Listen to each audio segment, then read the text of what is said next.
So Shaun Attwood and Peter Moloney are reunited with Paddy Moloney. And it's good to have Paddy back. If you didn't see part one, we've got it down in the description box below this video. Just mind-blowing stories, Lee Duffy stuff and all the craziness that went on. And I was absolutely mesmerised. It's a must-watch. Absolutely. It's doing really well. And I think it's got one of the highest likes to dislikes ratios out of all the videos. Yeah, Jamie was saying, yeah. So what have you been up to since last? Well, I've been in lockdown, same as everybody else. So it's been pretty tough for everyone. But I think we're coming out of it now, aren't we? Yeah. Has it got to you?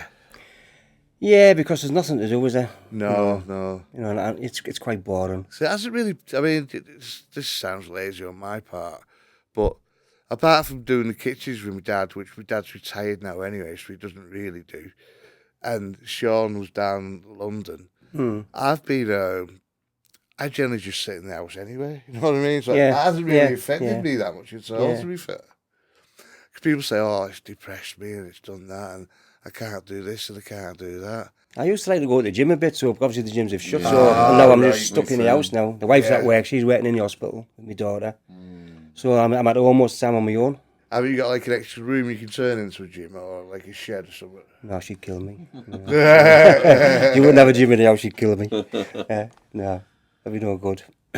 So last time you mentioned the Scouse, Pablo Escobar, Chris Welch. That's right, yeah. Which led to you being involved in the conspiracy.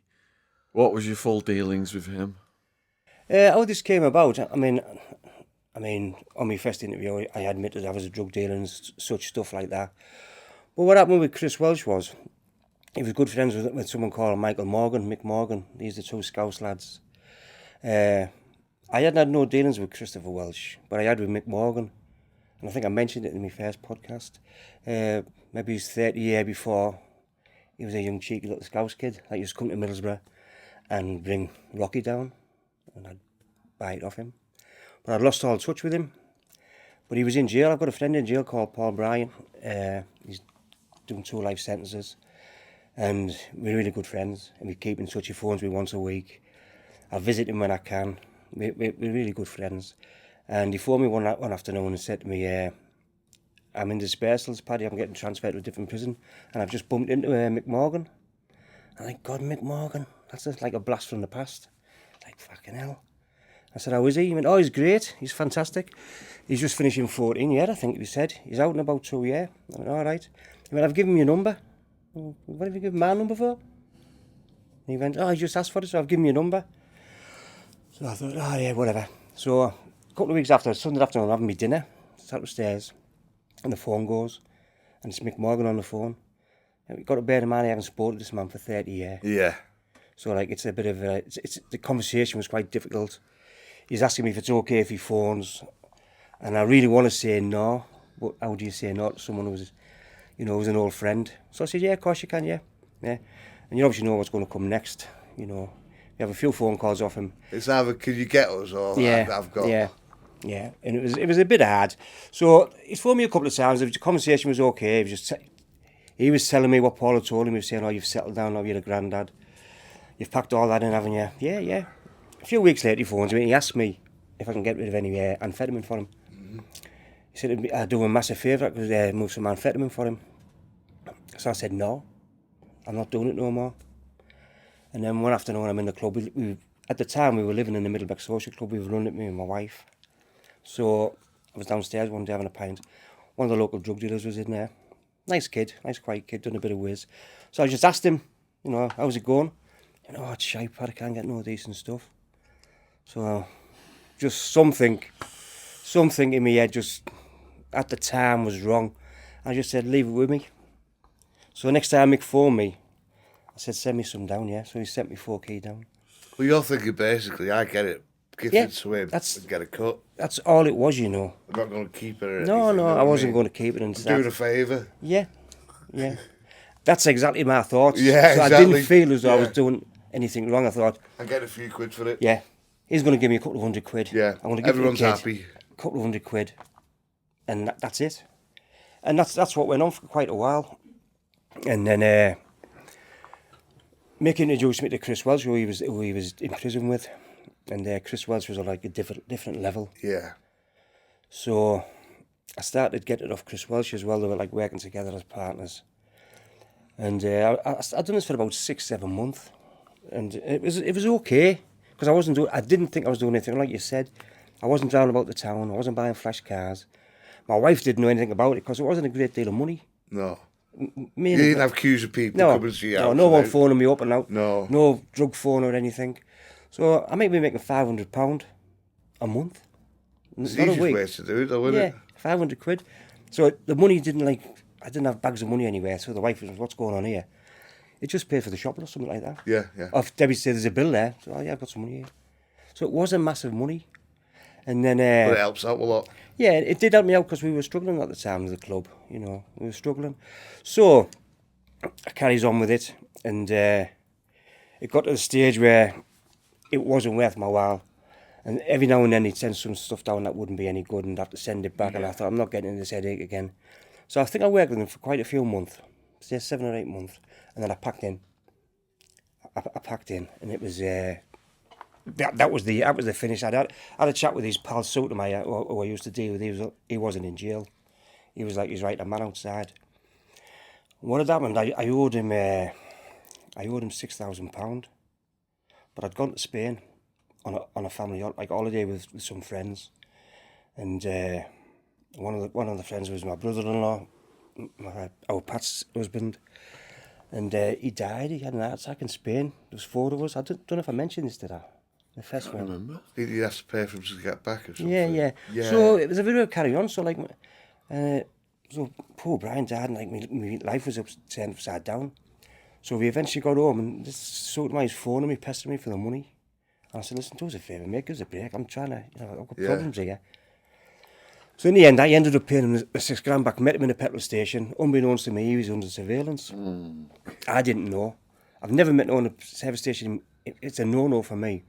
But it was just because I owed him the money for so long, I agreed to meet him halfway. So I give him £6,000. We have a cuddle, bit of a shadow box, we go to Burger King, have a sandwich, and I tell him it's over, it's finished, no more, it's done. I'm not doing it no more. So I goes home, forgets all about it. Unbeknownst to me, they were in a massive operation. I think they called it Operation Cavella. It was like England, Scotland, Wales, everywhere. The conspiracy was massive, but I didn't know no one else in the conspiracy. I knew Mick Morgan, who was he died before the conspiracy, Christopher Welch and Neil Sotomayor. They obviously didn't know they were being watched. No. But they all it come on top for them, they all got locked up. I didn't even know they were locked up. A couple were on remand, a couple were on bail. Obviously there was a couple of couriers involved that I'd met. I didn't know the names. So about 7 months later, I'm just laid in bed, and a flat door goes through about 6:30 in the morning, and there's policemen everywhere. And at the time, it was like I was in the spare bedroom, not because I fell out with the wife or anything like that, because the grandkids were there.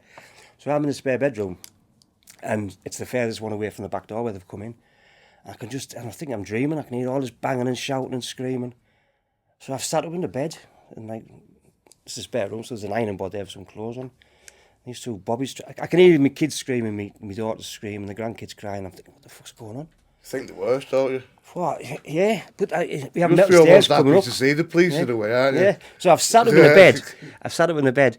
And I usually sleep with out on, you know what I mean? So I was out on. So I'm sat on the bed, and these 2 bobbies have come at the door, and they're both trying to get in. And I'm going like, are you Paddy? When you end the shot, we've got him, boss, we've got him. And I'm thinking, fucking got me. I haven't done anything. So one of them falls over. He falls over the ironing board, and all the clothes on top of him. So he was really angry, you know what I mean? Because you made a fool of yourself. So then they've handcuffed me, and they've dragged me along the landing in front of my grandkids and that. And my daughter's there, all handcuffed on a settee. And I'm passing the front room, and I'm thinking, fucking hell, what's going on? Like you put my wife's handcuffed. Yeah, I never had a note on. Fucking bastards. So they dragged me to my bedroom where my wife had slept with the grandkids. So then they've got me up, and they've let me put something on, because that's my bedroom, my clothes in there. Yeah. So I've put some shorts on, and these 2. What it was, the squad from Liverpool had come to Middlesbrough. I think there was about 6 or 7 of them, but they used Middlesbrough Police as well to do the raid. Well, they couldn't raid you because you're on the jurisdiction. Right, so that's what it must have been. So I didn't know who was who. I didn't know Yeah. which police officer was. But a couple from Middlesbrough, they were in the bedroom with me, and they was screaming at me, "Where's the money?" I was like, "Fucking hell.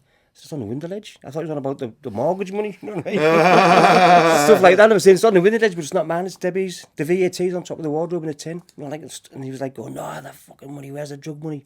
Where's the drugs?" But one of them spat at me. You know what I mean? I was handcuffed, and I went, That's disgusting, that spit man. at me, yeah. One of the police officers spit at me. And then this little stocky fella come in with a wax jacket on. He calmed everything down. I forgot his name now, the police officer from Liverpool. Were you like a high ranking government? Yeah, he was in charge of Cavella, Yeah. the operation, from the West Midlands crime squad. And he come in and he said, "Paddy, calm down." And he just spit at me. It was still on my face. So like he's looked at the bobby and went, "Get out." And I went, "Can I just go and clean my teeth and have a wash?" I said, I feel like shit. So he let me go and come back and he went, "I'm going to ask you one question. I'm only going to ask you it at once. Tell me where the money is, or tell me where the drugs are." And I said, "I haven't got a clue what you're talking about." And I didn't at the time. And he went, "Do you know Christopher Welch?" So as he's talking to me, I'm thinking, "Christopher, what's going on here? I haven't seen him for 7 months."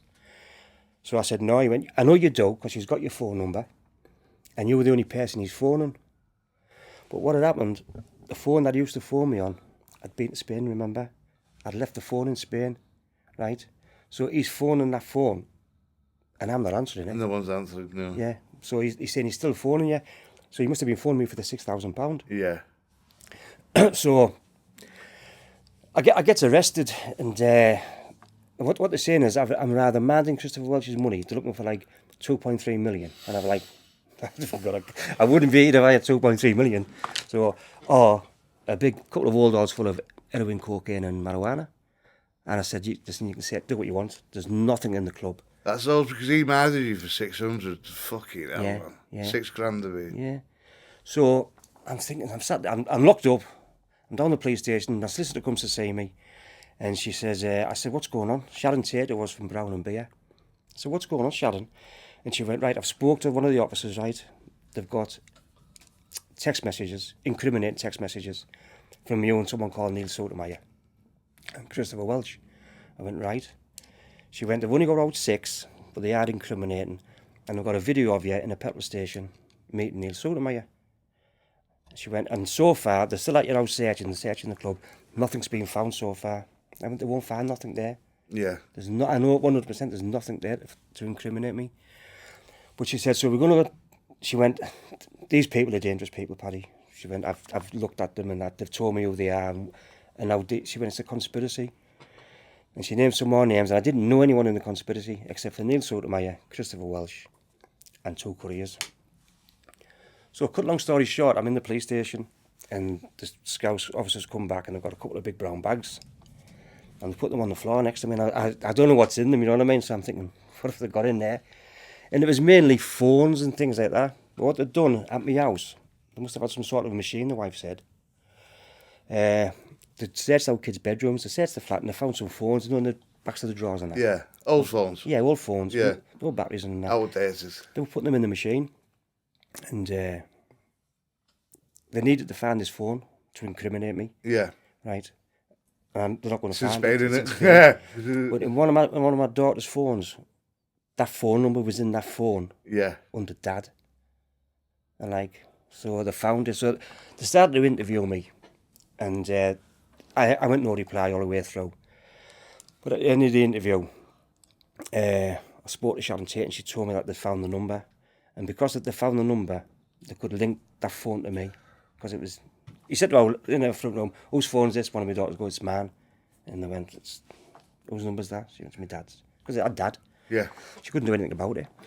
So that was one of the things that... So I get arrested, and I go to Liverpool, I go through the procedure to go to court and that. And I start to meet the other people in the conspiracy. A couple of Scouse lads, a couple of Welsh lads, someone from Cumbria. These people I didn't know, but I was in court with them. And at first I was thinking, my solicitor, she said, my barrister, she went, "This won't go too far. I'll make an application to have it like kicked out."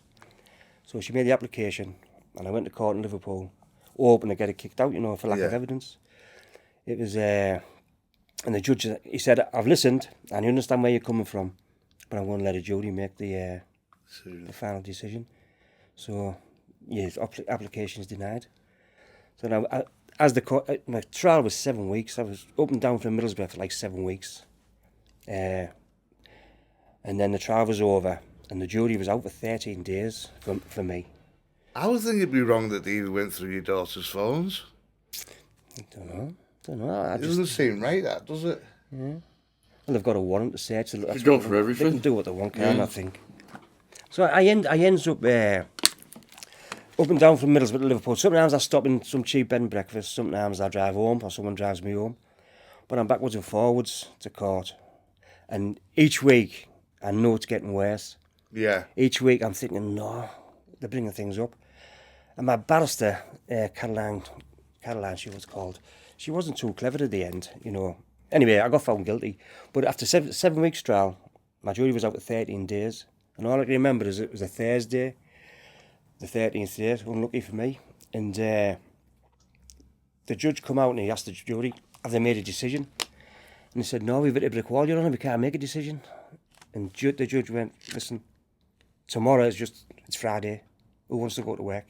Just go back to the hotel and come back tomorrow. So he made them rush, really, didn't he? So they come back the next day. Yeah, he made them rush. The next day, well, they'd been out 13 days, so... Yeah. Come back the next day and they found me guilty, like on a unanimous verdict. But if it was locked, it was being locked for a fucking good reason. Yeah. The judge should have just let it fucking ride. It should have been like a retrial or something. Yeah, of course. You know, I was just kicked out. But it wasn't, so I ended up getting 5.5 years. You know. Didn't you have itchy feet? Didn't you think, hang on, it's going to go wrong, this, I'm going to fuck off. Yeah, I did, yeah. I did. I thought about it and I spoke to my wife about it. You need money for it though, don't you? I had a friend who worked in Spain. Called him Spanish Danny, obviously. And he was from Leeds. And he done taxis over there. He done a lot of things, but he didn't touch drugs. Yeah. He wasn't into drugs. And he was phoning me saying, Pad, you're going to get a big one, you know, the conspiracy and that. Come here and I'll look after you. And I was thinking, yeah. But then, you know, I've got a family. Yeah, you're on the run for good, aren't you? So I just said, no, cheers, Dan. And in the back of my mind, she said I'd get 4 years. Because I'm thinking, she said 4, I'll get 2.5 or 3. Yeah. You always think that, don't you? So I've thought that. They tell you the worst, don't they? Yeah, she didn't though. She didn't. So when I goes out to get sentenced, my nephew Mark and Kenny Welsh come down with my wife and me, and goes in the court. Everyone's there because there was quite a few of us on bail. Yeah.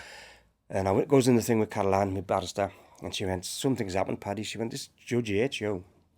He thinks there's more to you than what meets the eye. I went, what's the matter? And she was silly at first, really, because my wife sat next to me and she went, he's talking about 10 year, Pad. I went, shut up. You're stupid. 4 key of amphetamine. She went, it's not the drugs you've been called, it's the conspiracy, Paddy. I went 10 years. Now, by this time, my wife broke down crying and ran out. I'm thinking, oh, God, no. Your class has been in an organised syndicate, aren't you? Yeah. So I said, what are you on about? And she went, he started at 10 years this morning when I was having my arguments with him in his chambers. I didn't know they'd done all that. Yeah. And she went, and I've got it down. She went, what would you be happy with? I went, give me the 4 year. Give me the 4 year you promised me. She said, I can't. Got 5.5. I'm like, oh. And that was it. It was horrible. Absolutely horrible. The worst feeling in the world. 4 you'd have done half, but over 5 you do 2/3, don't you? Yeah. Yeah. The is fucking stitch you. I had in my mind I'd get 2.5 years and I'd be out it worked out in my head, I'd be out so and so in 10 months on tag or something. And Yeah. Good behaviour. Yeah, and then when he comes up with 5.5 years, I just thought, oh yeah, I'm not laugh. But you've got it, haven't you? There's nothing you can do. I think sometimes it's best to do remand. You know, because when they kick you off on the street and you're waiting to go to Crown Court, it usually takes about 12 months, doesn't it? Yeah. If you'd have actually done a bit of remand, Yeah. But you know what, well, man, he actually asked us what we wanted to do, the judge. I've never heard it before in my life. I think there was about 7 of us who was on bail. When we got found guilty, he went, I'm going to give you a choice now. You can all go downstairs and go on judge's remand. He did ask us this. Or you can go home and sort your affairs out. You get like 2 days for one on remand, don't you? Yeah. So, obviously I've turned around and looked at my wife and she's saying, come home. Yeah. Yeah, so you know, in hindsight, I wish I'd done the remand. You don't take much persuasion, do you, really? No. You know what I mean? One of the lads, one of the couriers, he put his hand up and said, I'll go on remand. He was back up in about half an hour. He'd been down the cells half an hour and come back up and change his mind. So we all went home. Yeah. But that's just as bad, going home, because you're going back. And what he said to me before I went was, go on, Mr. Moloney, sort your affairs out with your social club and everything, and your wife. Because when you come back, I am going to send you to jail for a substantial amount of time. So then you're on bail, and then every day you're waiting for the phone call. It's like, I'm not guilty then, no. Can I get a not guilty? Yeah. So I think it was about 4 or 5 months later when I got sentenced. But like I said, that 4 or 5 months, Mr. Brown's in touch with the solicitor. And now, even though I've been found guilty, now he's starting another thing about my proceeds of crime. And I haven't got a bank account or nothing, so it's my wife who's getting tortured. They're going to her bank accounts, and she has to account for why was that money in there that time, why was this in there. So she's getting scrutinised now, and it caused a lot of pressure. You think that'd be totally wrong, but at the end of the day, with you being married, it's both your accounts, even though it's in her name. Yeah. But I couldn't answer no questions on the proceeds of crime because it was Debbie that was getting interviewed, so I felt as though she was being, Yeah. So then I got the phone call, and I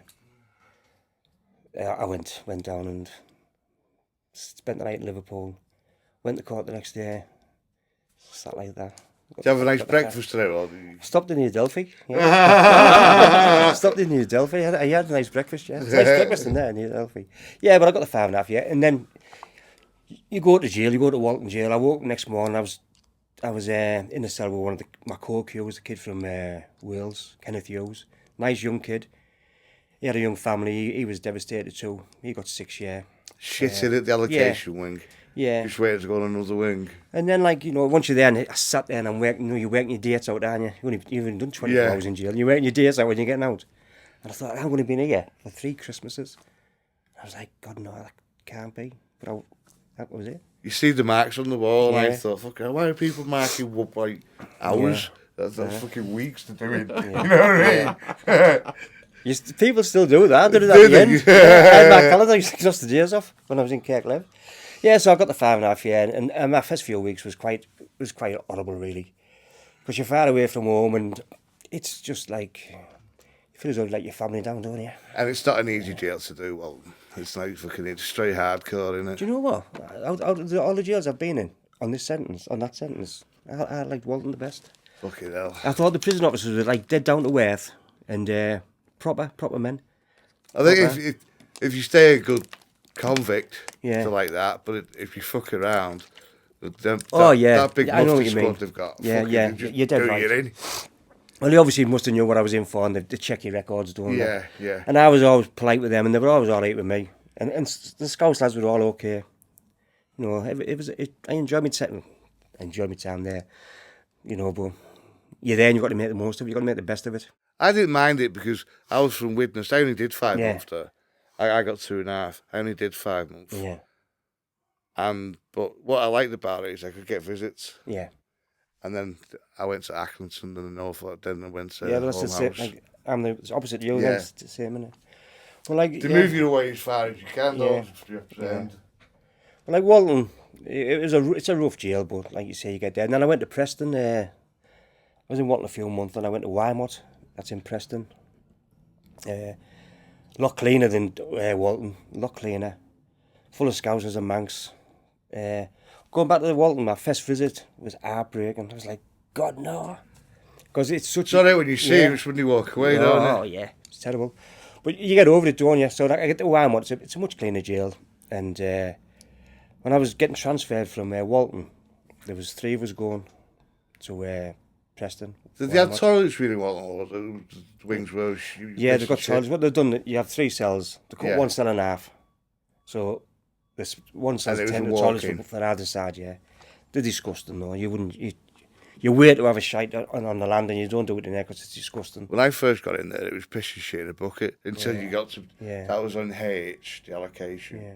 And then when you got to B, it changes all the way around because people say, you're on H wing, that's a nonce wing. But it's all changed, don't it? It's full of rats, Walton. Absolutely. Oh, fucking hell, yeah. But getting back to where I'm at, I travelled from Walton with 2 young lads, a young Manchester kid and a young Scouse lad called Paul Madison.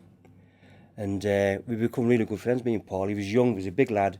He was a absolute fanatic in the gym. He just loved his gym. And he like sort of took to me like as a bit of a father figure, I think. So we ended up in the same cell in Wymot. And he sort of looked after me, like, you know, I didn't need looking after because I was okay. Yeah. But he was always there for me, you know. I was He had your back. Had me back, always looking out for me. It's always nice that, isn't it? Yeah. And he ended up training with him. Me and Paul become really good friends.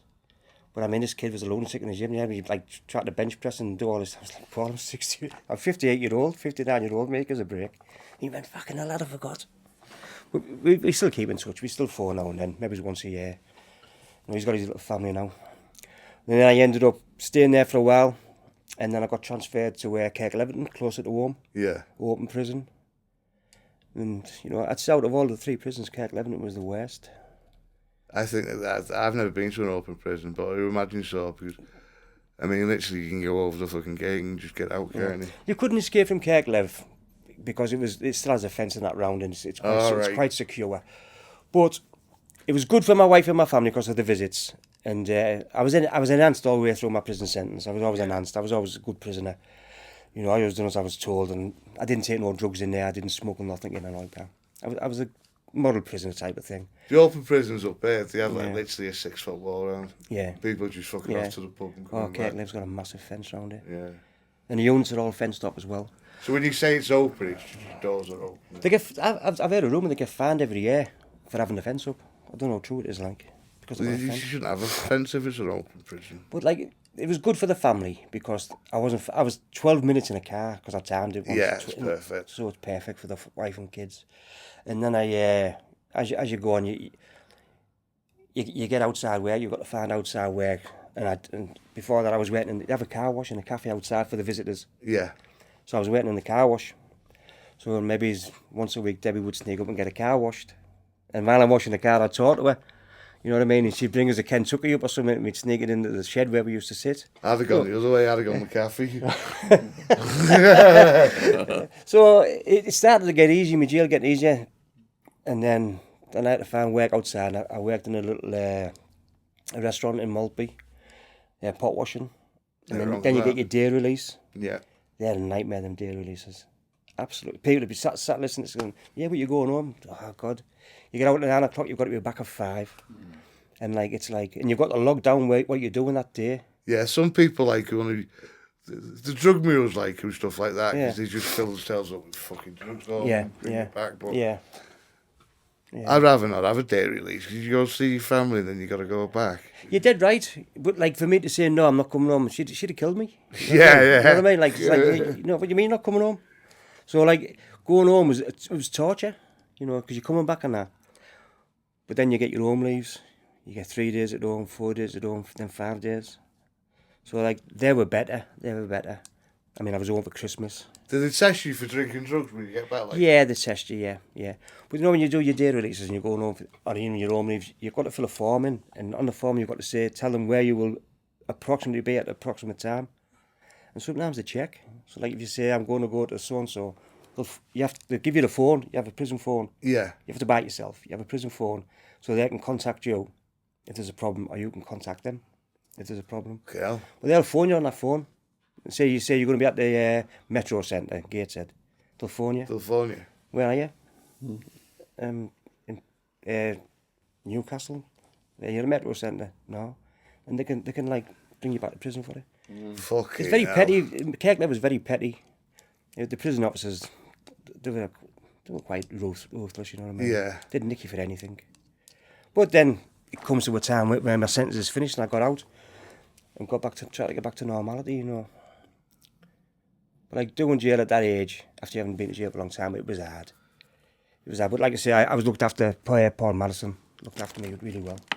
So the youngsters look up to you then? Yeah, sort of. Someone more worldly with advice for them. I'm not a bullshit, and I wasn't telling no lies. I wasn't bragging and saying I was anything Yeah, else. exactly. Yeah. I just got on with it. And I didn't tell anyone anything unless they asked me. You know, if they asked me, "Oh, what you in for?" I'd tell them. If they didn't ask me, I wouldn't tell them. You know.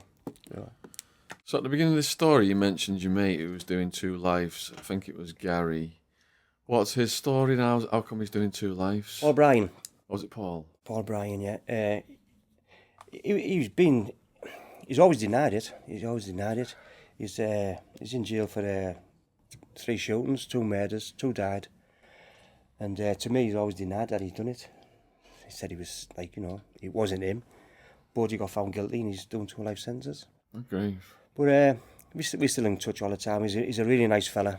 What about the other one that didn't die? Did they accuse him of doing it? No. I don't know. They found forensics in his court and in his house where he lived. They said it was an ongoing thing. It went on for ages. I didn't go to the trial. The trial was in Leeds. I never went to the trial. I don't know what really went on with the trial. But he got found guilty. But I mean, I can sit here and say he didn't do it, but he got found guilty, Yeah, he's denied it for this long, though. There must be a reason why. Yeah. If you're guilty, you've done that much time. He's doing a book with Jamie Boyle. Oh, is he? Yeah, he's doing a book with Jamie. And do you know something? I mean, my book's quite interesting, but Paul's will be unbelievable. Well, it's not impossible that evidence was planted. Yeah. He's been through all these stages. He's been through all these stages, Paul. He's had all these appeals and things like that. And his head's right. His head's okay. Yeah. He's got a good family around him. His daughters and everything visit him. He's got grandkids that go up and visit him. And for all the jail he's done, he's still in a good place. There is people who've done 20 odd years and evidence has come up now. It's loads. Do you reckon a third of the guys on death row are innocent? Yeah. Yeah, but... So was the shooting, was it like a gangland thing? Drug deal gone bad, or what was it? It was a pub in Leeds. One of Paul's friends had a pub in Leeds, and this big ex-rugby player, big black fella, not too sure of his name now, he was bullying people in there, taking money off them, taxing them, and some sort of dispute. So it could have been anyone who's killed him, because he had a lot of enemies. He had a lot of enemies in that pub, in that area, and he was shot outside the pub. So it could have been anyone. Like a Lee Duffy situation. Yeah, he was shot outside the pub a week before, or a couple of nights before, and then he was shot in the pub and killed. But the shooting outside the pub, Paul had an alibi. He was having a meal, So I don't know. I mean, he's been in jail like 19 years now. He's been in jail a long time. Fucking. He still tells me if I don't even ask him no more about it. Yeah. But if I do, he just says no, I never done it. But I can't help him. So did you see much guard brutality then? In the jails and prisons? Yeah, there's always brutality in the prison. They have a mufti squad, like a while man said, yeah. But I was never involved in it. But like in Walton, they have young lads, they have gangs doing it. It's like, is it postcode gangs and things like that? Yeah, they're stabbing each other every other day in the Walton. Yeah. You just get immune to it. You just don't, just walk past it. Yeah. You can't get involved, especially if you're not from that area. Exactly. I'm from the northeast. 90% of it happens in the exercise yard. You're walking your circle, they just go past, and most of the time they go for your ass for some reason. Yeah. I only found out that there's a lot of your arteries in your ass. You know what I mean? Yeah. That's where they stab you in your ass. I didn't really witness much of it. But if I did witness it, you feel like, because I've got sons, young sons, you know what I mean. And the kids are their age, and they're getting stabbed or beaten up in the shower room and that. And you want to go over and say, hey lads, behave, but you can't. You just got to switch off. Not that you're a coward or anything. You got to ignore that, haven't you? Yeah, you've got to get on. You've got to do your own jail. You're doing your jail. Yeah. Can't do anyone else's jail. The only person that had help in there was my celly. Yeah. Did you get along with all your cellies? Well, I had a couple. The first one in Walton. Oh God, his name's in my book. Oh God, my memory's terrible. But he was a proper scally, proper cheeky Scouse kid. And when I went in, there was no telly, because you get a telly and a kettle in your room now. No telly, no kettle, there was nothing in the room. So I'm putting my gear away and he's like talking to me and that. And he went, do you watch the telly? And yeah, watch the telly, mate, yeah. Did you drink tea and coffee? I went, yeah. He went, fucking hell, I knew I'd get one. So, what's the matter? What are you on about? And he went, I've sold the fucking telly in the kettle. He sold the telly in the kettle. I went, don't worry about it. But then the next couple of days he got him back for us. Yeah, he was all right. Yeah. I only had a couple of cellmates. I was told it was sort of my co-accused for a couple of days before I went to Wymot. But most of my time was spent with Paul Madison. We were told it was Wymot for quite a while. Then you go on a list for the single cell, and I got I was with him about 10 months, and then I got a single cell. Can't beat a single cell. Oh no, even though he's your friend, you know. Yeah, you yeah, know, yeah. It's nice. It's not nice shining in front of someone else, you know what I mean? Even though there's a curtain around you, it's not nice. And the television, you know, watching the television. There's a big age gap between us, so you wanted to watch all these like Love Island things, and I was like, oh no, I want to watch RTV3. Well, Watch that'd be- Vera or something.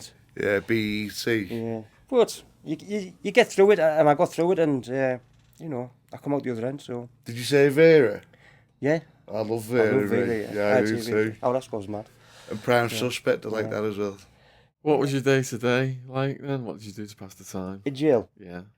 like I say, I was with Paul, so we went to gym every day. Every chance we got, we went to gym. You have to work in there. I was a landing cleaner, so I used to clean my own landing every day, and you know, you do a good job, and the lads appreciate it. Did you get paid for that?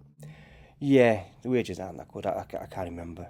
Debbie used to send me £30 a week in, which was heartbreaking because sometimes she was struggling, you know. Well, I think I got about 8 quid, 10 quid a week in prison. But you need money. 'Cause, I mean, I didn't smoke or I didn't buy drugs or anything, but you need your toiletries, you need your proper Yeah, food. you need proper food. You only get one meal a day, you know. You only get one meal a day, one proper meal a day. Yeah. You get your meal and then they give you a little box of cornflakes and a carton of milk for your breakfast the next day. They used to give you a decent breakfast. No, you don't get one now. You get it the night Just get before. like a proper cooked breakfast, you know what I mean? You go down now, you get your... On a dinner time, you'll get a sandwich. Yeah. A sandwich or whatever, that be it, or a bowl of soup for your dinner. Then tea time, you get your meal. But when they give you your meal, you get your breakfast for the next day. So 9 times out of 10, you're not having no breakfast because you've already ate it. You know what I mean? You just get these big sugar biscuits, too. They just be fucking huge. Yeah. So a lot of lads spend the money on the food in the canteen. So, Jamie's got this Lee Duffy documentary and all these books on Lee Duffy, and you told us Lee Duffy's story last time, which was absolutely mind-blowing. Yeah. You were involved in the Battle of the Bongo. What was that about? The Bongo's a nightclub in Middlesbrough. It's near the train station. It was run by a Somali man called Abdullah. And because I worked in another nightclub there in town, I used to get in there for nothing. Yeah. I used to work in the Speakeasy for Mary Price.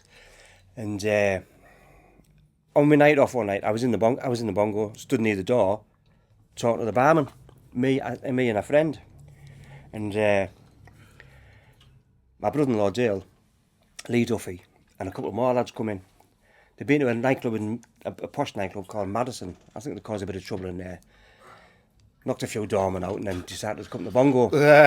But the bongo was a different place. The doorman in there, Abdullah was the owner, he stood on the door. And 2 old fellas, well they weren't old then, Peter Woods and Danny Woods. And these 2 men were lethal. Yeah. One was about 5'6" and one was about 5'8". But they didn't give a shit about anyone. You know, they eat with a hammer, and dangerous men. So these gang of lads, Lee Duffy, has come to the bongo and they want to get him out. And Abdullah's going out, no, you're not getting in. But I can hear them because there's a little glass thing. And I can see them pushing and shoving. And next thing you know, Hammer comes out and they start fighting. And they must have pressed a buzzer in the foyer. So they had a little kitchen in the bongo. I'd never seen them before. All these little Somalis come out with axes and everything. And I'm like, wow. So I've put my foot against the door and they're trying to open it. Yeah. And I'm going to the lads, no, it's okay, they're okay. I won't let them out because they would have killed my brother-in-law and they would have killed Lee. So anyway, this went on for, honestly, it seemed like a lifetime, but it was probably about 5-10 minutes. So then they've gone in the taxi because they're phoning the police and everything. So they've all gone. And then when I've took my foot off the door and Abdullah's coming, these little men, he's done this and he's done that. So I got barred out for it. He's barred me out. Even, you know, Paddy, you're supposed to be my friend. I went, yeah, but you did have killed them. They should have let him in anyway, though. They're going to spend money, you know what I mean? No, they wouldn't have. No, They wouldn't have. Just cause trouble. They'd have just, anyone in there who was like, looked like anything. Sacked. No, Lee was just, he didn't knock people out for fun. Especially when they're on drink. Yeah. Did he always wear shorts? He always had shorts on, yeah. There's another thing, my brother-in-law was involved in some sort of drug thing. And he got caught. And there was a friend of his was called Tommy, and his sister was past herself, you know, crying and everything. He talked about Lee Duffy, then Dale, and she phoned me. She went to me. He's been locked up. Dale's been locked up. I was like, right. Would you go and see Tommy and see what's going on? I don't know what it's for, type of thing. So I phoned Tommy and arranged to go to his house. So he said, yeah, pop round in the morning, about 9:30, 9 o'clock. So I goes round, just to see what was going on, not for anything else. And I've gone in, God, Lee Duffy sat there on a chair, with his leg on a chair and just staring at me, 9 o'clock in the morning. I'm thinking, pair of shorts, and the man was a monster. So I'm trying to talk to Tommy, and I can't concentrate. Because he's not talking to me. He hasn't said a word to me. But me and Lee were quite okay with each other. And he's just sat staring at me and never opened his mouth. And Tommy's talking. Every time I say something, Tommy looks at Lee, and I'm thinking, fucking hell, what's going on here? I've only come to ask you if you know anything about Dale. I can't even remember the conversation with Tommy because I just didn't concentrate. You wouldn't know, would I just wanted to get out. You got a fucking giant. I just wanted to get out. Looking at you. I was like, what? I'm going to have to go because I said I'd meet old Teresa. I was gone. Yeah, but Lee was awesome. Well, I see pictures of him. Jamie dropped pictures. Yeah. His fucking legs were. Yeah. That's maybe why he wore shorts. You probably couldn't get fucking pants to fucking fit. Maybe. Apart from the Alibaba ones. Yeah. Did you have any other run-ins with him? Not really. Like I say, he was my brother-in-law's friend, so because he was Dale's friend, I got away with quite a lot. Yeah. He never bothered me. He never really bothered me. But So he never taxed you up, plans on you? no, not. He probably would have, and been with Dale. Yeah. You know, but like, so I was quite lucky. I was blessed. You know. Did Dale tell you any more crazy stories about him? No, him and Dale had a bit of a... See, Lee used to, no matter how much of a friend you were, he'd end up having a rumble with you. If you had a reputation, he wanted to fight you. And Dale had quite a decent reputation for fighting. Dale was a proper stand-up fella, could have a fight. Ex-professional boxer. I never understand that. You'd want a few lads beside you who'd want to fight, but you wouldn't want to rumble with them. You'd want them next to you, wouldn't you? I think Lee, anyone with a reputation, which I didn't have a reputation, but Dale did. So he had a reputation. He wanted to put you down, you know, and he was, and everyone he challenged, he was quite capable of beating, you know. So why do you think he teamed up with the Taxman? I don't know. I mean, two big fellas, aren't they? Yeah, two big fellas. I didn't really know Brian in the early days, you know. And as Brian come on the scene, I was like going out of the scene. I got out of jail and I was settling down. I wasn't working on the doors no more. And I was like taking a back seat and that type of thing. So I didn't used to see much of Lee. And I didn't hardly see Brian. I knew of him, you know, his reputation. A threesome would have been Lee Duffy, Brian and Viv Graham. That would have been just like fucking... It would have been unbelievable, wouldn't it? Yeah, it would have. But I mean, from what I know of Brian, he was really into his training, wasn't he? Yeah. He was just a fanatical trainer. And probably one of the strongest men in the country at one time, you know. So the faces in the Teesside criminal world included Keith McQuaid, John McParlin, John McCormack, Brian Charrington, Paul Bryan. Yeah. Who was the scariest you ever came across? And who are those guys, basically? Can you explain to the viewers? I've heard them at Parliament before. First one was Keith McQuaid. Keith McQuaid. Knew him, grew up with him. We were really good friends. I visited him when he was in jail. Keith was just a crazy man. He was a lovely fella. Yeah. You could spend all day with him talking, but he had something about him where he was accused of, I don't know if he had been an assassin. I don't know if he was, you know, because when I was friends with him, he wasn't doing stuff like that. But he's done a lot of time in jail. I used to live in a flat when I was a kid with his sister. She had a flat, and she got murdered, and the landlord set fire at the house, and she died in the fire. And it sent Keith a little bit crazy. I think he wanted to go to jail to find the lad who'd done it, because he got caught. Keith was crazy. Keith was very dangerous, yeah. And then you've got... Did he get the lad? No, but he'd done a lot of jail. Just looking for the guy. I think in the end, no, he was a criminal. He was a criminal. He'd do armed robberies and things like that. I think, you know, if someone's going to call you an assassin, I mean, them guys are clever. They cover the tracks. They wouldn't even be noticed. Yeah. Would they really? No. You're not going to, like... Low key. Yeah, very low He's key. been charged with several murders and got away with them, you know. Oh, there you go, then. You know. But like I say, I'd lost touch with him then. He wasn't my friend then. If he'd seen us, we'd speak and talk. But we never kept phone numbers and all like that. And then there was the other one, John McParland. It's just, something's just triggering in my mind now. Imagine if your missus was raped, right, and the rapist was in the jail. Would you go to jail to try and get that guy? Yeah, but you'd have a do not house. They do a Oh, background yeah. If they knew they'd put you Yeah. in a different jail, There's wouldn't no you? way you can get your hands on him, is there? No, you'd have to pay. I'm someone going back with with it. that one, you know. That's going back. I'll have only been 19-year-old then. Yeah. When his sister died, you know. So I'm going back a long time then. Every old school prison that they won't Yeah. have no do not house. Yeah. Yeah. The co-defendant could be next to you, couldn't they? You know what I mean? Yeah. The person that put you in could be a cell down fucking the other end of the wing. Yeah. Like you say, these people that you're talking about now, they are dangerous. Oh yeah. But I see them in a different light because I've grew up with them. Do you know what I mean? That's how I see Wildman, because I've grown up with him. Yeah, you do, don't you? Just a big cuddly teddy Yeah, bear yeah. character. You just think different. Because I am. John McPartland was the next one. John McPartland, probably the closest thing to a real gangster ever become from Middlesbrough. I would say that's my opinion. Other people might say it's different, but to me, man was very clever. Like the Sayers. Yeah, I would say John, but he was a one-man band, John. Yeah. He'd do a lot of stuff on his own. John. And he'd done lots of major crimes. Yeah, but he was a stand-up fella and you take no shit. And like I say, I never had a problem with any of them, but like I would not have liked to have a problem with John McPartland. Yeah. I would not. What major crimes was he convicted of? Major drug dealing crimes, really. Drug dealing. I mean, he's done a lot of time in jail. I've heard of his name. He's done a lot of time in jail because he's done a lot of things himself. Like some people use people to like drop things off, pick things up. He did it himself. He did it himself. You know, I worked with him and he was like, "Don't you ever send anyone, and I'll never send no one. You come. If you don't come, you don't get it." You know, and how it happens, I know it's you.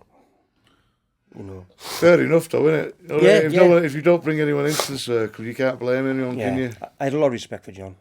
That's the worst mistake being Shaun made, really. In hindsight, Yeah. you just keep it to 5 people. Yeah. But things get so big, you just need more than that fucking 5, don't you? Yeah. Yeah, and the new Mexican Mafia used to say to me, only you're allowed in the house. Yeah. They wouldn't even let me in, bastards. Yeah. John McCormack. John McCormack was one of my closest and bestest friends. Yeah, and he lived in Middlesbrough for a long time. He was involved with Brian Sharon, who I had nothing to do with, really, Brian. I've met him, but I never dealt with him. I used to be friends with John McCormack in Middlesbrough. Just a normal fella, big-ended drug dealer, big-time drug dealer. Moved to Spain, and I used to go and visit him in Spain and stay with him in Spain. I'd done a bit of graft with him in Spain. He was a completely different person. I mean, he was dangerous. I mean, he had Bella Madonna Fungarola, and he used to have a little bar in Fungarola called the Cactus Bar. And the change in him was unbelievable. He was a monster. He was dangerous over there. Everything went through him. Everything. Have you seen that movie, The Business? Do you know that you could base that on him? I was going to say that, You could yeah. base that film, The Business, on John McCormack. Honestly, you could. You know, people from Middlesbrough don't realise what he was like out there. But he got shot in Denmark. He got murdered in Denmark. Yeah. Over what? There was. I mean, I got interviewed by the Danish police to come over to see me because I was his friend. He had my phone number, and I had his phone number, and it was his girlfriend at the time, a little Danish Eskimo. Danish what? Eskimo. A Danish Eskimo? Yeah, that's what she was. Half Eskimo, honestly, and half Danish. I've met her, and But she's fit. yeah. Oh, she's a martial arts expert. Like cold Pocahontas. They used to fight, and she used to fill him in. I But know the feeling. she got the blame for it. She was accused of it, and never charged. Then her first husband was accused of it. He was a proper Hells Angel, not someone on a motorbike. Yeah, a proper one, yeah. No one got charged with it. So she was maybe in a Black Widow? Yeah. Well, what they done, they put it down to some woman gangster from London who was going around killing drug dealers. She got found killed herself, but she was in the area at the time, and they tried to connect her with John, but I didn't know her. But like, you know, he died. Whoever shot him, if they'd have phoned the ambulance, he would have lived. He bled to death. Just left him. Women are ruthless. One of Shaun's exes, I won't mention her name, but she had books on how to poison people and stuff. And you think, why would you have that? You know what I mean? I'd be having takeouts every fucking night, mate. Yeah. She collected serial killer books as well. Lovely lady, though. Hi.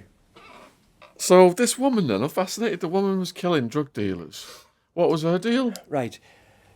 If you, I don't know, if you Google her, she's supposed to have killed some Colombian drug lord. So she got paid for that? Or do you think Oh, it she was just- on the run for this. They were looking for her. Yeah. Yes, they were looking She for was an assassin then for somebody. her. Yeah. I can't remember the name, but it's in my book. Yeah. I'm sure it's in my book. And not for herself. But what happened, she was alleged, they were looking for her for killing these drug dealers. She was killing them to take their business take over their business. I don't know the full story of it. It could be lots. It could, I mean, they could have used her or abused her, and she might have. I think she was a one woman band. Yeah. I think she was wanted for killing some Colombian drug lord, and then she's supposed to kill a couple more. But when John was shot, she'd been seen in cafes in that area. This was what come out it's in the papers. You know. And then they found her dead about 6 months later in a hotel What's her name then? in Holland. I can't remember the name off the top of my head. They'll be Googling this like crazy now. I Yeah. just want to mention that your book, The Altar Boy, if people want to read Paddy's book, it's in the description box below this video if you want to check that out worldwide on Amazon. But her name would have been in my book because I did. My memory's terrible. And she was English. Yes, I think, yeah, definitely English, yeah. But I think she was killed in Holland. I'm not sure. And where did you kill the Colombian drug lord? I'm not so sure. I only like glanced over it because the Danish police were saying, like, we're going to close the case because we think How many she's done years it. ago was it? Oh, John's been dead now. Been in the middle back. Yeah, it's been about 15, 16 years ago. You can't remember shit like that. Can No, you? I It's can't like remember fucking that. hell. But you can Google it if you Google like Yeah, but it's a bit too many drugs later, isn't yeah. it? If you killed John McCormick, it'll Yeah. come up type of thing. So what about Brian Charrington? Brian Chapman was a massive name in Middlesbrough. He was as big as the fella from Liverpool. They call one from Liverpool. Oh, Cocky. Yeah, he was as big as him. I think they were. I think they were working Curtis together. Warren. Curtis Curtis Warren, Warren. Brian was a big fish. Yeah, but like I say, I didn't have anything to do with him really. Not for any reason. It's just that our paths never crossed. Yeah. And then Paul Bryan. Paul Bryan, another good friend of mine. I keep getting cramp. Yeah, Paul Bryan. Still visit him. Spoke to him day before yesterday. He phones me all the time. He's still Cat A. He's trying to get onto his course to get him down to a Cat B. And he's got a little thing in his head where he's trying to plan for the next 7 years to be... Is he staying out of trouble, like? Yeah, he's doing his best, yeah. Like I say, his family rally around him and everything, and his daughters, they're all doing really well for themselves. He's got a good family around him. They That's haven't what you deserted need, him. isn't it? And his grandkids now, even the grandkids weren't born. Yeah. He's only known them while he's been in jail. But yeah, he's got a good family around him. And hopefully, like, things will start to go well for him. But he has to do this, I don't know what the course is. He has to do a course, it takes 9 months. And then hopefully he go back to Franklin. He's in Long Lartin now, miles away from his family. And then he ended up in Franklin, and hopefully he'll get decategorised. So And is then that once, Cat A, is that right now? yeah, he's still Cat A, yeah. But once he gets to Cat B and Cat C, then he's on his way home. Fingers crossed. He will be, won't he? As long as he keeps his nose clean. Yeah. So how come Middlesbrough is so rough? It's only a small place, you know. It's only a very small place, Middlesbrough. And you got on the outskirts, you got Stockton, Eston, Southbank, and Grangestown, where Lee Duffy was from. I don't know. In them days, it seemed to be rough. I don't know about now because I'm just a family man now. I've just settled down and I just hear rumours about what's going on and who's. But like in them days, yeah, it was just a collection of them people. All the North East was like that, though. Yeah. Newcastle was Newcastle like that. had the same things, didn't it? Had different people, different families. And Yeah. that. And you've got the drug gangs getting more violent as well, haven't you? You got like Hartlepool, they had their old gangster. You Yeah. got Sunderland, they had the, you know, it's just. But I The think North East was fucking the crazy, drugs in them wasn't it? days was a lot different to what they are now. Aren't they? Yeah. I mean, you could really deal with people in them days, where today you don't even know you're dealing. I mean, there was a lot of poor people, there was a lot of working class. Like, a lot of fishermen went there and stuff like that. Yeah, and steelworks and things like that, Yeah. miners. And once the steel the works ended, people had to do something like. Yeah. And now you got the Albanian mafia moving in. They'll just come over to your It's house a and different class, aren't they? take That's your what I'm saying. eyeballs out. It's different now, isn't it? Yeah. I'm glad that was my era. You had tough guys then, but now these guys are Yeah, just ruthless. They'll yeah. kill you over fucking... Yeah, I'm glad I was in that era I was in. Yeah. So you served almost a decade in the prison system. What were the most terrible things that you saw or experienced? In jail. I mean, I've been in jail for like being 15-year-old. Borstals, jails. I had a massive gap from my last sentence. You see lots of things in jail. I mean, it's obviously the beatings. You see lads getting stabbed, lads getting beaten. And then there's other silly things you see, like when I was in Wymot, I seen an old man die, you know what I mean, on the Spice. On Spice? Yeah. You just wigged out and Well, he fell down the stairs. down the stairs. Things like that stick with you. No, like, I didn't know the man. But like when you're on the threes and you're looking down and someone tumbles down the stairs, everyone's giggling and laughing because you can't walk, and I just roll up the stairs. Next thing he goes and he's landed at the bottom and they're putting a blanket over him, you know. Had he been spiked or had he done it himself? You get a lot of young lads in jail, and what they do, you have these old fellas who haven't got no money, and they give them it, you know. Yeah. Or they put it in what they call it, you know, like them will go like bingy picking type of thing. They put spice in them and that, and then watch for a bit of fun. That's a bad thing. Spice is terrible in jail. Yeah. I mean, years ago when I was in jail, you don't really see much because, you know, not really happened back in the 70s, 80s. But like now, today, going to jail now, you have to deal with that sort of stuff, spice. That is fucking hell. Even the 90s when I went, it wasn't like that. It was, you know, the Scottish would have the heroin, and you'd have like fucking Temagesics, Yeah. pharmaceuticals. Yeah. And now and again, people bring a bit of hash in. Yeah, that was all of us in the house there. You do bit of rock, pinners, you know what I mean? Yeah. Still. Yeah. But this jail now, I mean, I've seen lots of people on spice. I've seen documentaries on it. It's fucking terrible. People are letting, like, sitting there and letting someone slap them as hard as they can. Yeah. For a fucking joint of spice, man. Disgusting. Yeah. What about famous prisoners? Did you interact with any? Famous prisoners. He was in the same jail as me, but I never met him. That Frenchie from Liverpool. He wasn't in there long. No. Oh yeah, we just saw Stephen French on James English. It was a good interview. Yeah. I don't know him. I read his book. What happened? I'd read his book and then he come in. Yeah. Oh, God, there's it. Yeah. Oh, the book's brilliant. Yeah, I've read yeah, the book, yeah. man. I can't even believe he's alive. Yeah, I read the book. It was brilliant. Those doorman battles. Yeah. But maybe he's the most famous one is one. Jamie wrote a book about him. Paul Sykes when I was 15-year-old. Are you in with Sykes? I wasn't in with him. I was a YP. I was going. I just watched the documentary on him. Yeah. Do you know what? Like, I say I was in jail when he was in. I can't really remember. It's just you're scrubbing floors because you're a YP, and someone will go like, "There's that Sykesy there," and you go up and like he's looking down at you, like turn away. Was he a giant then? Yeah. Don't think I was only 15-year-old. You know what I mean? What stories did you hear about him? Yeah. Oh, the screws used to tell you if he's any fucking about me, open your door and let Sykesy, you know. any carry over, you know. Yeah, 9 o'clock the door will be open, he'll be in. So he's just like, phew. Like letting purple act. I never ever know anyone that it happened to. Yeah. But, I mean, there was rumours that it did happen. It could have been just a threat or it could have been whatever. That's what I've always looked at, the screws, like, used it to keep you. Yeah. Yeah. When you say there's rumours that it did happen, that he would like, go in and beat someone up for them, or that he would bomb them? Bomb him, rape him. He'd bomb them. He'd probably say to the screws, like, that young kid, wait, what cell is he in? Let me in tonight. Fucking hell. I'm glad I was ugly. All allegedly, by the way. Yeah. All allegedly, yeah. I don't think it happened, like. Shaun's getting a bit silly with his questions. Jamie's questions. Paul Bryan is serving double life for murders in Leeds. Yeah. But you were his partner for many years. Yeah. What stories of Paul have you got? Paul, me and Paul had lots of stories. When I had my death threat from Spain, Paul had the same death threat. Yeah. How did that make you feel? Death threat? Yeah. Were you still in Spain or did you come back home? No, I was in England. They come from Spain to kill me and Paul. I was quite angry, actually. Yeah. Because, you know, it didn't warrant it. If it warranted it, it would be different. I didn't do anything wrong. Whatever Paul did. And it would be smart if they come to the pub or something, but if they come to your house or where your family are. They did, yeah. That's fucking wrong, that, man. Yeah. That was the story you told us last time, wasn't it? Yeah. If you want to check that story out, go down for part 1.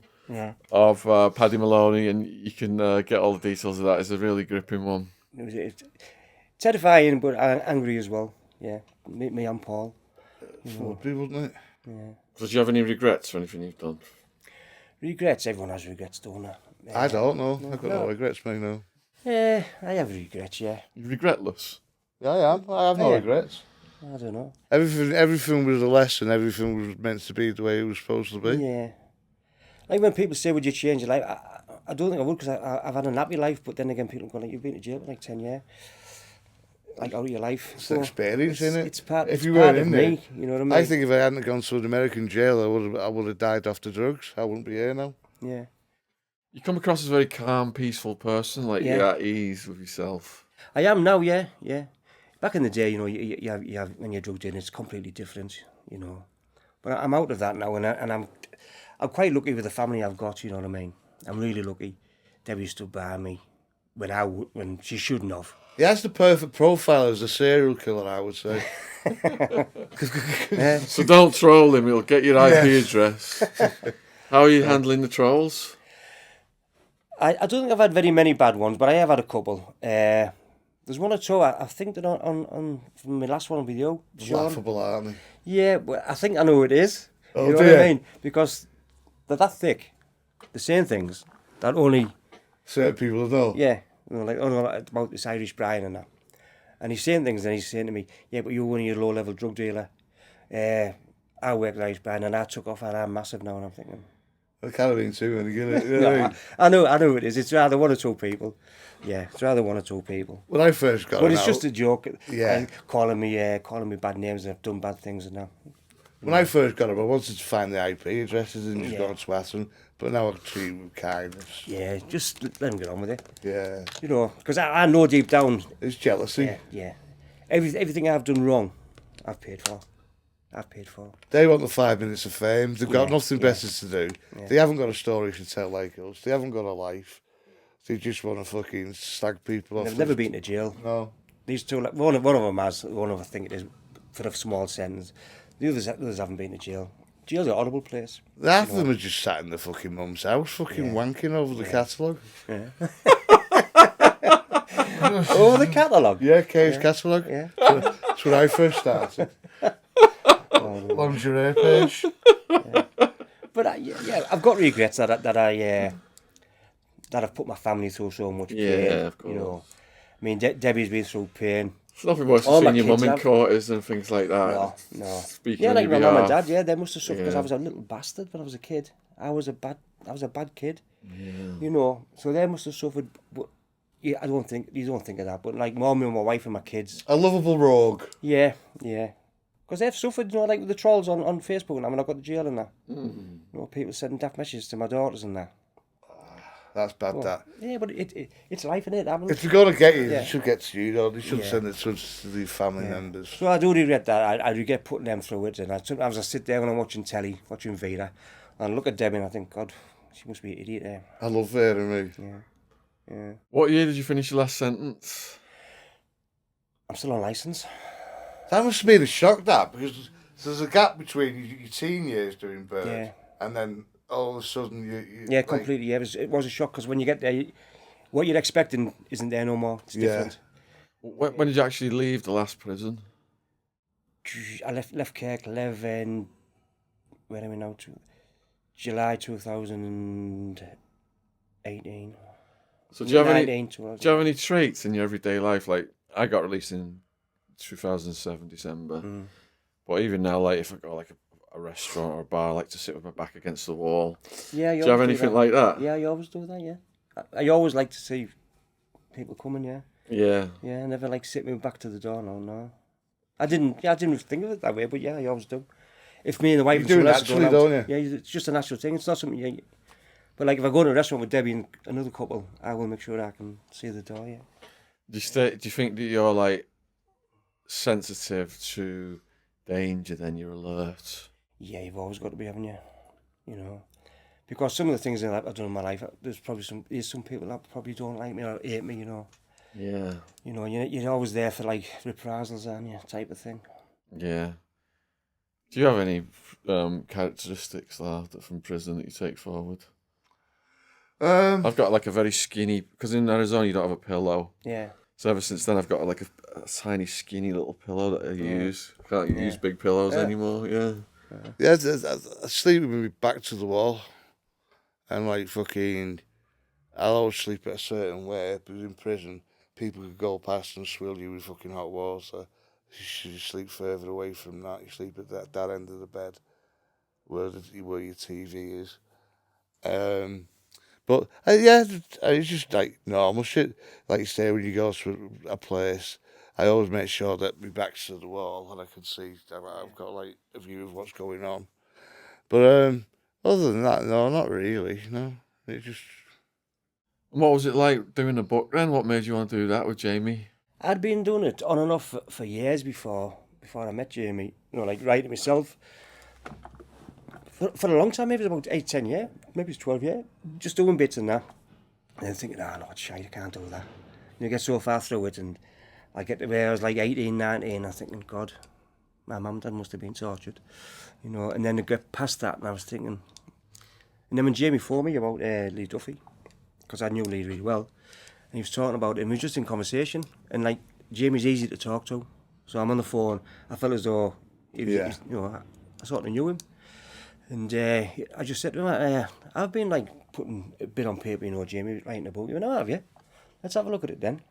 So I showed him a bit and he went, right, do you fancy doing it? And it was just Jamie's encouragement. Jamie encouraged me. Because I think I would have wrote it on paper myself and like, oh, that's all right, but I would never got it published. No. Do you know what I mean? He's got a lot of good books out there, hasn't he? Yeah.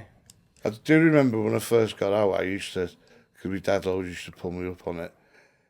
I'd have a shower or I'd go and wash my face, but then just leave the water on. Because it automatically in prison, they go off, don't they? Yeah. So you just expect it to go off. And I'd leave the fucking thing on. My dad said, you got the shower on, you know, you're going to jump in it. Oh shit, I've had it, sorry. And it was just a thing. Yeah. Or I'd have a wash, turn the taps on, have a wash, and just walk away. I automatically thought it turned fucking off. Yeah. What about the first few mornings when you wake up in your parents' house after coming out, and you wake up and there's no child's in the house, and the keys jingling and everyone's just yelling, and you're like, where the world? I was happy because I could roll and roll again in a double bed. You know what I mean? Yeah. Just instead of just like, I was happy because the mattress didn't hit the metal. It is strange when you go to jail, isn't it? It is strange. When you've been in for like a couple of years. Like I was in for like nearly 3 years. It is strange. You come home and you open the fridge, you get what you want. Everything's different because you're so used to being that door locked you at 5 o'clock. But in Wales, you just get locked in at 5 o'clock, have your tea in your cell, and it was like, when you're at home, it's different. You know, you can go to bed when you want. I mean, in jail, you only have maybe 6, 7 channels on your television. You don't have Sky and out like that in there. So when you come home and the kids, did you have volume in yours? Because in American. Your TV would be clear plastic so people could see through it, and you need headphones because it'd be on automatic silent. Oh no. No, because other people couldn't hear There's it. fights in the UK, isn't there, with people leaving the volume on and stuff? Yeah, no, never like that, yeah. But like when you come home, like I was like, you feel as if everyone's staring at you and people are talking, you walk in the room and someone stops talking, you think they're talking about you, don't you? And now kids were looking at me and that, and you know. It takes a while to shake it off, doesn't it? It takes a while, yeah. Because you're used to seeing them on a visit, aren't you? And quick cuddle and all that, and then when you get home, they're there, and they make a fuss of you, don't they? Yeah, and you're not used to being made a fuss of, so everything feels strange. You know, I'm a bit of a weirdo, really. I mean, I like to be on my own a lot, you know what I mean? I like my own. I do as well.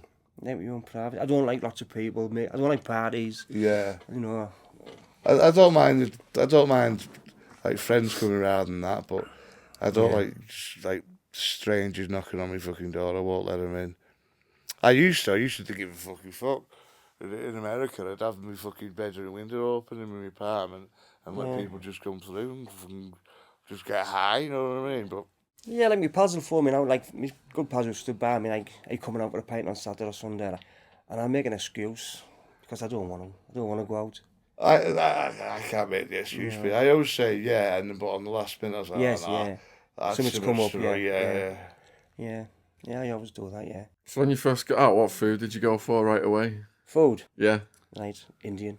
Oh, same here. What about you? Indian from the Mazala. First thing I had was Bottles of cider at the airport. bottles of cider at the airport, and on the way home, our kid and Shaun, we went into a nice pub, and they were having a steak each, and I decided to have a ploughman's lunch because there's all the different cheeses, and Yeah. the pork pie. Yeah. It's just stuff I hadn't had for Yeah. fucking Yeah. years. I had Indian, me. But then I went to India, Lamb Madras. and then the next day I had, I must have had fucking like a packet of bacon, just bacon on toast.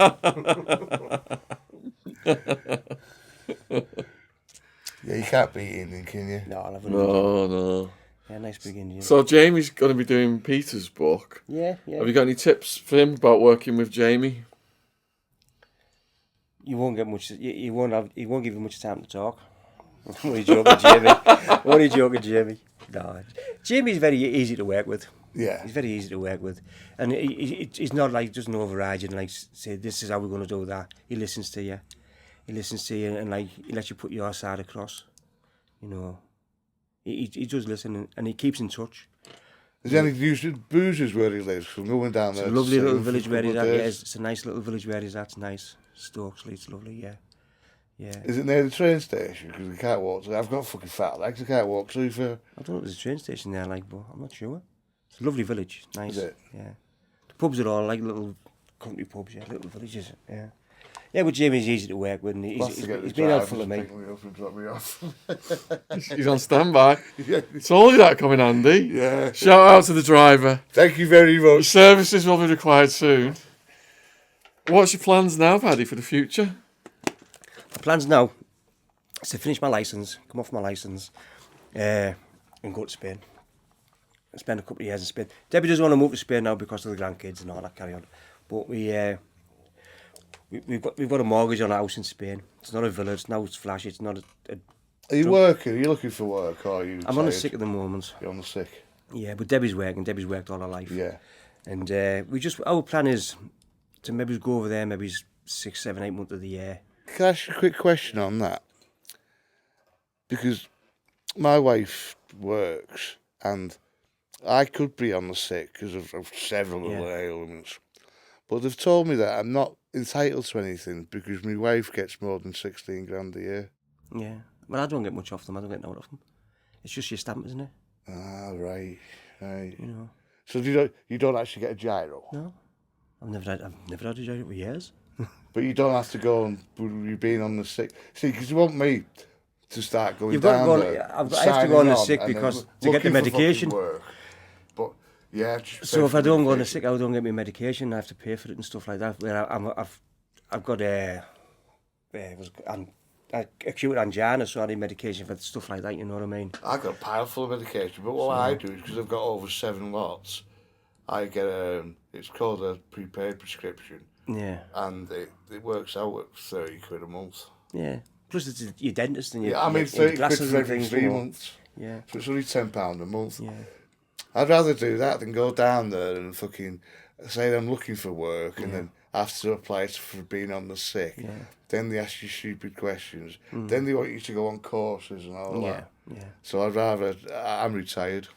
Retired. Yeah. When Peter first got out, they sent him on an assertiveness course.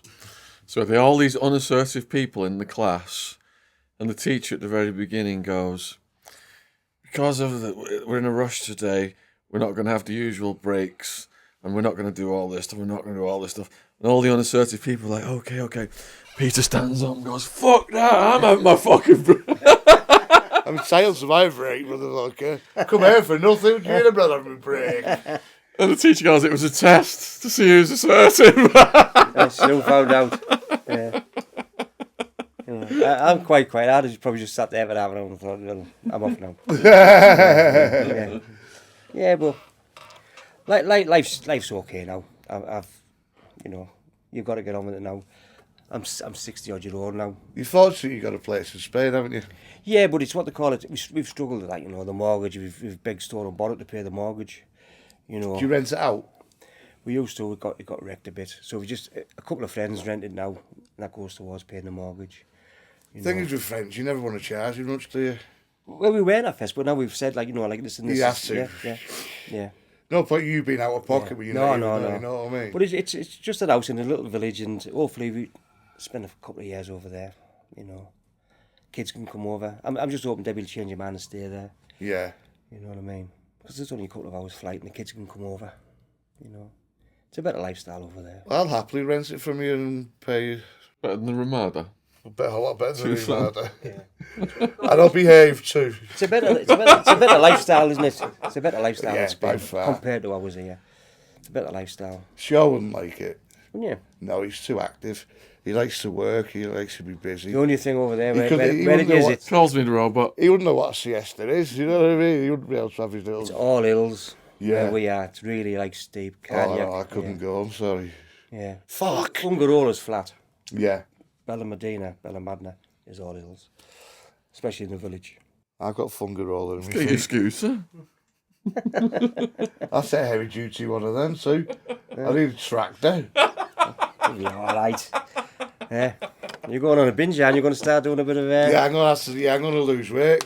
So say to Shaun, and I said my cousin Shaun last night, I said, if I kick the fucking bucket, you guys are gonna have a fucking hell of a thing carrying me. Yeah. My cousin said it's all right. We just get a couple of JCBs. 27 stone, what's that, almost £400? It's too much. That's what it is. Jesus. Yeah. 27 stone is too much. Got backache fucking doing the dishes. Literally. Yeah. Just have a little try, can't you? You're going to try. Yeah, I can really try. You're going to try. I'm going to knock the cider off for a while, go on the vodka, and not drink every day. And I'm going to go, if I can afford it, go to Slimming World. Can you still wank at least? I don't even bother with that. Well, after pills, man, like blood pressure pills and heart pills and all that, if you read all the side effects, it's like you lose your fucking sex inhibition. Wow. Yeah. You know what I mean?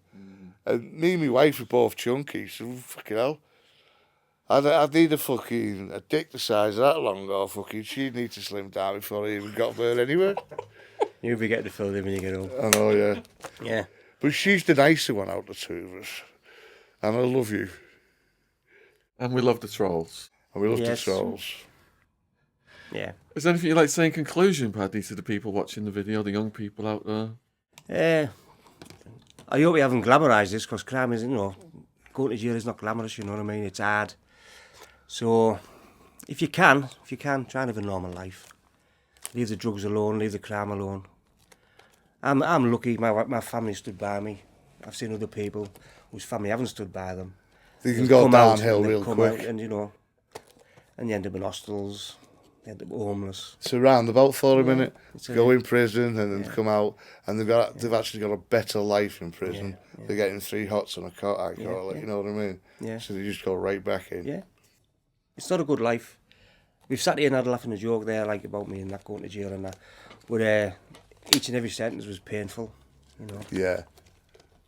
We've got we do this just to show the our high human funny side of it, but we had a hell of a lot of days where it was just like, oh my God, am I going to get killed? Is this going to happen? It wasn't all fun and games, believe me. We've had hit squads after us. We've had all types of people after us. It's just like, it's not a glamorous life. And another thing is, all you people that find God, that's very good, but you don't have to find God to change. I've never found him, and I've changed. Yeah. You need a good woman. That's what changes you. Yeah, you do, yeah. Well, like jail, if you're in jail, I was in jail for nearly 3 years. Or a And man, every day you whatever you wake up every day, and it's the same routine. You phone home, you're petrified if there's a problem. Your wife phones home and says, this has happened or that's happened. You're like, you can't sleep on the night, you toss and turn. It's not a nice place. You can have that bad phone call too, can't you? Oh, Where you've yeah. yeah. had an argument, Yeah. and someone next to you is like that, fucking, come on, hurry up. You just fucking want to fill them in, or you end up just slapping them with the phone. Yeah. Jail's no good for no one. Any kids watching or any young ones watching, just No. get yourselves a good trade behind you. Live a normal life, If your missus leaves with Sancho, Yeah. Yeah, I'd actually, if I was going, in hindsight, I wouldn't even take it. If I was married, you have no choice, but if I was actually going to jail, I wouldn't even go in a relationship because it's just fucking extra stress on your fucking head. You're always wondering where she is. Your mates never help you out in there, your so-called mates. They're always winding you up saying, oh, she's getting fucked. And you're like that, oh, no, she wouldn't do that, no, she loves me. And then you get that dreaded letter. Dear John. Did you see anybody whose hearts were broken because the missus ditched them? Of course, yeah. See all the time, don't you? Look at hell. Yeah, you know, you can tell guys in the gym and they start banging the weights about. You know what I mean? I've had a bad phone call. Yeah. But like I say, I was lucky. You know, lucky. You know, that never even entered my mind. You know, that part of my jail was easy. You know. It's a good woman behind you. It helps. And yeah, she's been spot on, Debbie. Yeah, she put up a lot of shit and probably a lot of embarrassment for her. You know, because I am what I am, and she knew that from day one. I've got a good woman behind me too. Yeah. Love you, Tina. Shaun's got several. So if you're looking for Paddy's book, it's in the description box below this video. I'm also going to add now links to Jamie Boyle's Amazon page and Amazon UK and Amazon USA, because we're doing so much work with Jamie, and he's got a slew of books out there, really gripping stuff. Urge you to go down. All of Paddy's socials are down there, and also is a link to the first podcast we did with Paddy, where he blew us away with, you know, the hit on him, the Lee Duffy story, and all that gripping stuff. Urge you to go down and watch part 1. Please put your comments below, and if you are going to troll us, we love you. We will. We just want to hug you, and we don't care what you say about us. We know it is a cry for help. And also, thank you for all of the new subs. We're racing towards 500,000. Subscription logos in the bottom right-hand corner of this video. It's free to subscribe. Helps us get more high-profile guests and get the word out to people. Thank you to people who've donated so we can do these studio recordings. Those links are in the description box. And that's about it. Anything else to say, Wald? No, that's it. What I'm going to do is, for all you people that call me fat, I'm going to, next time I do the cost for Shaun, I'm going to bring some scales and I'm going to weigh myself in front of you. And then every month I'm going to do it and show you that I'm actually losing the weight. And all you've got to do is, if you want to donate a bit to my slimming world, you can do, but you don't have to. And he's going to bless you with Wild Man water, fully bottled from the source, coming soon. Let's not go on about that, lad. It's not even funny. Thanks, Paddy. Thank you very much. Cheers. Yeah.